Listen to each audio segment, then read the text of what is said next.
સુરત શહેરની ઉત્સવ પ્રિય અને પતંગ પ્રિય જનતા માટે પતંગ મહોત્સવનું આયોજન કરવામાં આવ્યું છે, જેના ભાગરૂપે નિવાસી અધિક કલેક્ટર વિજય રબારીના અધ્યક્ષ સ્થાને કલેક્ટર કચેરી ખાતે બેઠક મળી હતી।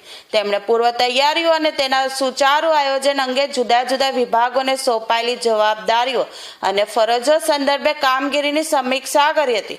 રાજ્ય પ્રવાસન વિભાગ અને જિલ્લા વહીવટી તંત્ર તેમજ મહાનગરપાલિકાના સંયુક્ત ઉપક્રમે આગામી તારીખ 10મી જાન્યુઆરી અડાજણ રિવરફ્રન્ટના બાજુના પ્લોટ જૂના અડાજણ રોડ ખાતે સવારે 8 વાગે યોજનાર પતંગ મહોત્સવને સફળ બનાવવા તડામાર તૈયારીઓ શરૂ કરી દેવામાં આવી છે। દેશ વિદેશના 94 જેટલા પતંગબાજો ભાગ લેશે। ગુજરાત સહિત દેશભરના વિવિધ રાજ્યો તેમજ દેશ વિદેશના પતંગબાજોની સાથે સુરત શહેરના રમતવીરો વિદ્યાર્થીઓ પણ આ પ્રસંગે ખાસ ઉપસ્થિત રહી મહોત્સવમાં સહભાગી બનશે।